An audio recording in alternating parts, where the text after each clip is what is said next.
Hello everyone! Welcome to Melissa's Musings. Thank you for being here. As you guys know, I'm Melissa Steele, real estate agent and Melissa's muser. Host of Melissa's Musings. So this week has been kind of an interesting one for me. I feel like my self-judgment has me all in like a you've been slacking type of mentality. But what's been really amazing is kind of evaluating all of those aspects that I talked about in this video's caption. Like, how do we realistically, right? Like, that's the question that keeps coming up for me. How do we create balance?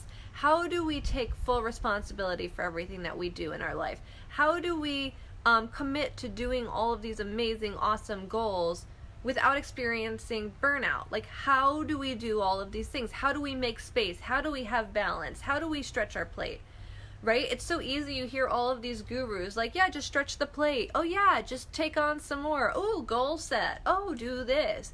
And it's so nice. We like to take all of those tools. I'm an expert stick tools in my tool belt kind of master. But what do we actually do with those tools, and how do they affect us on a daily basis? And that's what's been coming up for me this week. Because really, as you guys know, I had a very rigorous August. Very rigorous. I was all excited about my goals. I woke up at like 5 a.m. every morning. I was like, yes, I'm here to crush it. I'm just ready to launch.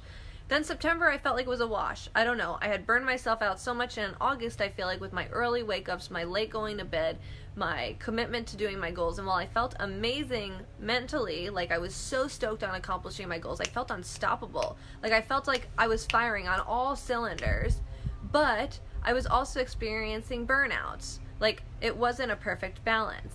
And also, the more self-development work that I do, I feel so disassociated, and like the definition of balance really doesn't resonate with me, because I feel like it's this constant yearning and like constant drive for balance, whatever the fuck that really looks like, right? Do you guys feel me? Like, give me a heart if you feel me on that. Because a lot of us are in this self-development sphere where we're fed a lot of information and it resonates with us, right? We're like, yes, I get to have balance. Yes, I get to have my goals accomplished. Like, yes, I get to do all of these things. And how the hell am I supposed to make it all happen? So this past week, what I've been experimenting with is a principle that I just absolutely love and that has really resonated and resounded with me from The Power of Now, the Eckhart Tolle book. And there are parts of it, like, I honestly, for as much as I love the conceptual nature of that book and how much I am taking away from it, I personally am struggling a little bit about it because I feel like it's a little overrated. For me personally, I'm only about a third of the way through, so the opinion could change. Do not judge me for it. But I am feeling like The Power of Now is a little bit of a snooze fest. Just a little bit. Just putting it out there. That's my honest opinion. Please change my opinion in the comments below if you feel differently. And I might be like so inspired in the second half of this book that I just completely take back that statement at a later time. But the one thing that has really been resonating with me, the one guiding principle of The Power of Now, has been what is lacking from this moment. And I truly love embracing that statement, because there is literally no statement that I've ever heard that brings you back to the place of now as powerfully as that one. Because if we're running around in a frenzy, or we're manically going off to our appointment, or we're in a frenzy to get our goals accomplished, what is lacking in this moment brings us back to the here and now. It doesn't bring us to 3 months down the road when we've accomplished the goal that we're working towards. It doesn't bring us 2 months past to when we should have made the goal and like committed to it in the first place. No.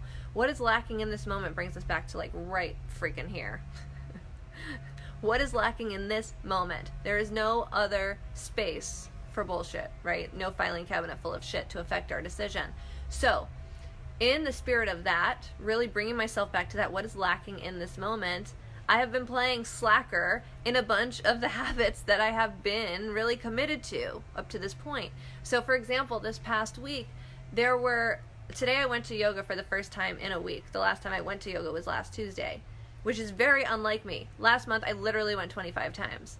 But this week, instead of being so committed to my goals, I have really taken full responsibility and full ownership of the fact that I haven't wanted to do my freaking goals this week, and What's really interesting is that my alarm's gone off. I'm going to walk you through my morning. My alarm's gone off at 5 a.m.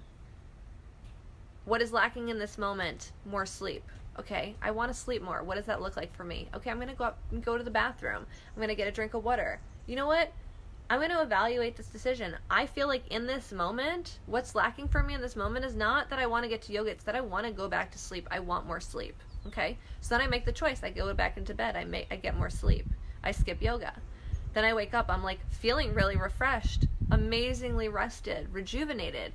I wake up. What's lacking in this moment? Well, I know I have work waiting for me, but what I want in this moment is breakfast and my morning routine and journaling. Okay, I'm going to make that choice. What's lacking for me in this moment is I'm definitely going to eat. I'm going to journal. I'm going to work myself through my morning routine. My work will still be there in 30 minutes, right? And so now because I've done this practice, I may be 2 hours late to my desk. I missed yoga, which my mind is telling me, okay, you should have been there. And I'm showing up to my desk maybe 2 hours late, but so excited to do my work because now I'm on pace and now I feel fulfilled from my morning. Are you following me? So then I'm in what's lacking from right now. So now I'm excited. I'm at my desk. I'm doing my work. Few hours roll around. I'm really committed to doing my work, so I'm super efficient, super effective. Like, I'm freaking crushing it, right? It's noon. What am I lacking in this moment? Some food. I'm kind of hungry. Could totally use a break. My mindset tells me, oh, Mel, you've got meetings lined up all afternoon. You should probably grind out through lunch. But my choice in this moment, taking full responsibility, is that I don't want to fucking do that. I want to eat lunch and take a break, so I'm going to make that choice. I make my choice. I eat my lunch. I take my break. Because I've now eaten my lunch and taken my break, I may be behind on my to-do list, but I'm feeling really ready and present and excited to crush my afternoon, and that takes me through my afternoon. Do you see where I'm going with this? And then it's 7 o'clock. It's post-dinner, and what's lacking for me in this moment? A moment of relaxation. I want to be laying in bed, reading. I want to be getting ready to go to bed early. Or do I sit, or do I do what my mind and my brain might be telling me to do, which is sit back at my desk and get all my work done before I go to bed? So, it's been really interesting this week experimenting with myself and really experimenting and testing the boundaries of my goals, because I don't actually know what the results are of this experiment yet. But I do know that if I'm using the compound effect, and one of the principles that I really love, it's that by making small choices over time, you end up making massive life changes just by making really small choices over time. And yes, I know that if I keep consistent with waking up at 8 to 9 a.m. every single morning, I'm not going to be as productive as when I wake up at 5 a.m. That's a hard, cold fact. But in striving for balance and creating more space for myself and really tying into what I actually need in the moment, can I actually make myself more efficient, therefore creating more space, therefore giving myself more balance by not following the rules? Do you get kind of what I'm saying? I don't know. This week I've been playing around with testing the boundaries, not doing the things that I feel like I should be doing sometimes. I've been taking meal breaks. I've been sleeping later.